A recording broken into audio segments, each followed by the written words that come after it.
अरे क्या हो गया? ऐसे माथे पर हाथ रख के नहीं बैठते, खराब होता है। इससे ज़्यादा क्या ख़राब होगा? ऐसा क्या हो गया जो ऐसी बातें कर रहे हो? अरे क्या करूं, कर्जा सर पे लदा हुआ है। लोन, क्रेडिट कार्ड, सबकी इंस्टॉलमेंट देनी है। ऐसे कितने लोन है जो तुम इतना परेशान हो? Personal loan, home loan, credit card, EMI सब देना है। पर इन सब की ईएमआई तो तुम भर रहे थे ना। खर्चे और ज़रूरतें बढ़ गए हैं, ईएमआई बाउंस होने लगी हैं, कर्ज का पहाड़ बन चुका है। अब कुछ समझ में नहीं आ रहा कि मैं क्या करूं। अरे तुम क्रेडिट काउंसलर से क्यों नहीं सलाह करते? तो क्रेडिट काउंसलर वो क्या मदद करेगा? वो तुम्हारे कर्ज के बोझ को कम करने में मदद करेगा, और क्या। वो कैसे? ઘણીવાર મુકેશ જેવા લોન લેનારા લોકો કોઈ કારણસર પેમેન્ટ નથી કરી શકતા અને આ એક પેમેન્ટ ધીમે ધીમે લોનની જાળ બની જાય છે, જેમાંથી બહાર નીકળવાનું મુશ્કેલ બની જાય છે. લોનના ચક્કરમાંથી કેવી રીતે બહાર નીકળી શકાય તેની પર જતા પહેલા આવો વાત કરીએ ભારતીયોના ખર્ચ કરવાની રીતો પર, કારણ કે આડેધડ ખર્ચ કરવો એ લોનની જાળમાં ફસાવાની પહેલી સીડી છે. લોનને લઈને હાલમાં જ ભારતીયોની ભૂખ વધી ગઈ છે. ખાસ કરીને ક્રેડિટ કાર્ડ અને પર્સનલ લોન જેવી અનસિક્યોર લોનના કિસ્સામાં રિઝર્વ બેંક ઓફ ઇન્ડિયાના આંકડા અનુસાર ભારતીયોએ જૂન 2023માં ક્રેડિટ કાર્ડ દ્વારા ઓનલાઈન અંદાજે 88,389.85 કરોડ રૂપિયાનો ખર્ચ કર્યો, તો ડેબિટ કાર્ડ દ્વારા કુલ 17,012.92 કરોડ રૂપિયાની લેવડ દેવડ થઈ, જે દર્શાવે છે કે લોન લઈને ખર્ચ કરવાની આદત વધી છે. ક્રેડિટ કાર્ડ કે પર્સનલ લોન લઈને ખર્ચ કરવાનું નાણાકીય દ્રષ્ટિએ નુકસાનકારક છે. ડોક્યુમેન્ટ વગર તરત પૈસા મળવા અને ઓછી મંથલી ઈએમઆઈ જેવી ચીજો જોઈને લોકો તેને સહેલો સોદો સમજી લે છે, પરંતુ પૈસા ચૂકવવામાં એકવાર પણ વિલંબ થાય તો તમે ભારે વ્યાજ અને દંડના ચક્કરમાં ફસાઈ જાઓ છો. ક્રેડિટ કાર્ડનું ટાઈમલી પેમેન્ટ ન કરવા પર 3 થી 4% મહિને એટલે કે 36 થી 48% વાર્ષિક વ્યાજ છે, જેનો સીધો અર્થ એ થયો કે દર 100 રૂપિયા પર 48 રૂપિયા વ્યાજ આપવું પડી શકે છે. લોનની જાળમાંથી બહાર નીકળવામાં ક્રેડિટ કાઉન્સેલિંગ પ્લેટફોર્મ તમારી મદદ કરી શકે છે, જેની શરૂઆત બેંક ઓફ ઇન્ડિયાએ વર્ષ 2006માં અભય ક્રેડિટ કાઉન્સેલિંગ સેન્ટર સ્થાપિત કરીને કરી હતી. વર્ષ 2007માં આઈસીઆઈસીઆઈ બેંકે દિશા સેન્ટર સ્થાપિત કર્યા હતા.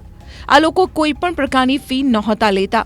જોકે હવે આ સેન્ટર કામ નથી કરી રહ્યા અને હવે ફ્રીડ, સિંગલ ડેબ્ટ, રેક્ટિફાઈ ક્રેડિટ અને સેચર લોન જેવા ઘણા ખાનગી ક્રેડિટ કાउंसलिंग प्लेटफॉर्म शुरू થઈ ગયા છે. ये एक अनरेगुलेटेड स्पेस है और जैसे जैसे जो भी इंडस्ट्री ग्रो करती है एक रेगुलेशन का फॉर्म आता है, लेकिन इसका मतलब ये नहीं है कि जो कंपनीज इस स्पेस में ऑपरेट कर रही हैं वो उनके ऊपर ये रिस्पॉन्सिबिलिटी आती है दैट वो एक सेल्फ रेगुलेटेड एनवायरनमेंट में ऑपरेट करें. और ये सेल्फ रेगुलेटेड एनवायरनमेंट क्या है? ये सेल्फ रेगुलेटेड एनवायरनमेंट ये है कि जो कस्टमर डेट से परेशान आपके पास आ रहे हैं एक सोल्यूशन ढूंढने के लिए, तो आप उनको सही सलाह दें, सही एडवाइस दें. तो इसमें यहाँ पे बेस्ट प्रैक्टिसेस की बात जब आती है वो ये है कि आप अपफ्रंट फी किसी कस्टमर से चार्ज ना करें. जो कस्टमर ऑलरेडी परेशानी में है उसे आप अगर एक अपफ्रंट फी चार्ज कर देंगे विदाउट डिलीवर किया हुआ एनी सर्विस और एनी रिलीफ, तो ये मेरे ख्याल से गलत है. और ये ऑपरेटर्स को ये ध्यान में रखना है that they operate with in the best business practices और कस्टमर के इंटरेस्ट को पहले सोचें rather than their business interest. Credit counselling કંપનીઓ લોનથી આઝાદી અપાવવાનું કામ કરે છે. આ સાંભળવું ભલે સારું લાગે, પરંતુ તેની પાસે જતા પહેલા તમારે સાવધાની રાખવાની જરૂર છે, કારણ કે આવા પ્લેટફોર્મ્સના નિયંત્રણ માટે રિઝર્વ બેંકના કોઈ નિયમ નથી. એટલું જ નહીં, મોટાભાગના પ્લેટફોર્મ લોનથી મુક્તિ અપાવતા પહેલા ફી લે છે. એવું પણ હોઈ શકે છે કે તમારી પાસેથી ફી લઈ લીધી અને લોન સેટલ જ ન થઈ હોય. આવા સંજોગોમાં તમે દેવાની વધારે ખરાબ જાળમાં ફસાઈ શકો છો. इसमें कस्टमर के पास एक ऑप्शन ये बनता है कि वो उसी क्रेडिट काउंसलिंग एजेंसी से रिलीफ ढूंढें और रिफंड की डिमांड करें.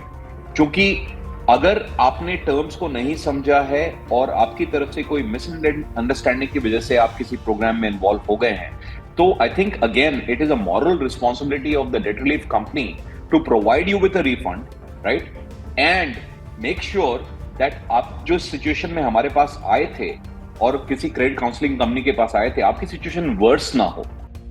ક્રેડિટ કાઉન્સેલર દેવામાં ફસાયેલા વ્યક્તિની નાણાકીય મુશ્કેલીઓ જાણ્યા બાદ તેમની કમાણી અને ખર્ચનો હિસાબ કિતાબ બનાવે છે, જેથી એ ખબર પડે કે વ્યક્તિ અસલમાં કેટલા પૈસા ચૂકવી શકે છે. પછી વ્યક્તિને ખર્ચ ઘટાડીને થોડાક પૈસા બચાવવાની સલાહ આપવામાં આવે છે. આ પૈસાને એક અલગ એકાઉન્ટમાં જમા કરવામાં આવે છે, જે દેવું ચૂકવવાના કામમાં આવે છે. ઊંચા વ્યાજવાળી લોન કે ક્રેડિટ કાર્ડના બિલને પહેલા ચૂકવવાની કોશિશ કરવામાં આવે છે.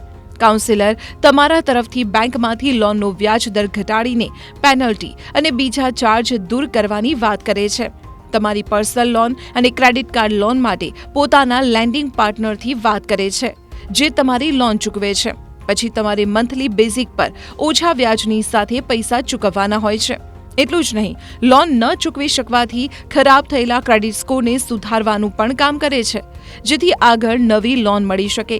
ઘણા પ્લેટફોર્મ રિકવરી એજન્ટના ફોન કોલ અને હેરાનગતિનો સામનો કરવાનો દાવો પણ કરે છે. आप रिसर्च कीजिए, आप देखिए कि जो डेट रिलीफ प्लेटफॉर्म आपको क्लेम कर रहा है वो क्लेम कहीं ज्यादा तो नहीं है. Is it too good to be true? And you know check that, number 1. Number 2, आप उनकी रेटिंग देखिए.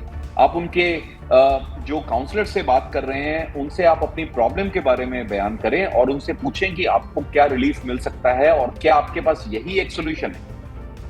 और जब आपको कन्विंस हो जाए तभी आप करें. End of course one very important thing, जो भी प्लेटफॉर्म आपसे अपफ्रंट फीस ले रहा है आप उसको अवॉइड करें. आप उनके एग्जिस्टिंग कस्टमर से भी बात कर सकते हैं, उनके रिव्यूज पे आप रिसर्च कर सकते हैं, उनका कॉन्ट्रैक्ट या एग्रीमेंट जो है वो आप जरा एक बार पढ़ें और उसके टर्म्स को समझने की कोशिश करें.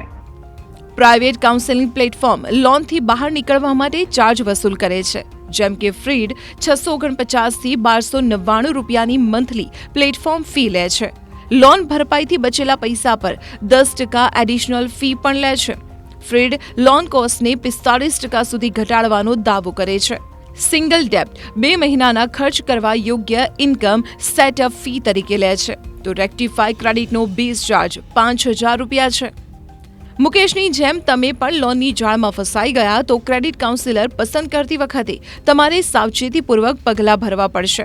ક્રેડિટ કાઉન્સિલરની પાસે જતા પહેલા તેમની ક્રેડિટ અને રેપ્યુટેશન અંગે જરૂર સર્ચ કરો. એવા લોકો સાથે વાત કરો જેમણે આમના દ્વારા લોન સેટલ કરી હોય.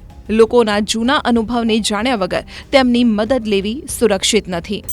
ક્રેડિટ કાઉન્સેલિંગ કંપનીઓ પોતાની વેબસાઇટ પર રિવ્યૂ પણ નાખે છે, પરંતુ તે વાંચીને ભરોસો ના કરો. તમારે એવા લોકોને શોધવા જોઈએ જેમણે આ કંપનીઓની સર્વિસ લીધી હોય, જેમને લોન ઘટાડવામાં તેમની મદદ મળી હોય. એવા લોકો સાથે વાત કરો. પરંતુ જો તમે લોનની જાળમાં ફસાઈ ગયા છો તો જાણી લો કે તમારે શું નથી કરવાનું. કોલ એવોઇડ કરવા માટે ફોન નંબર અને મકાન ન બદલો. લોન એજન્ટનો ફોન ઉપાડવાનું બંધ ના કરો. જરૂર જવાબ આપો. તમારી મુશ્કેલી જણાવો. લોનને ભગવાન ભરોસે ના છોડો અને બેંક સાથે લોનની ઈએમઆઈ ઘટાડવા અને ટેન્યોર વધારવા, રીફાઇનાન્સિંગ માટે વાત કરો. જો લોન એજન્ટ કોઈ પણ જાતની ઉદ્ધતાઈ કરે છે, ખોટી ભાષાનો ઉપયોગ કરે છે કે ખોટા સમયે ફોન કરે છે, તો તેની ફરિયાદ તમારે બેંક સમક્ષ કરવી જોઈએ.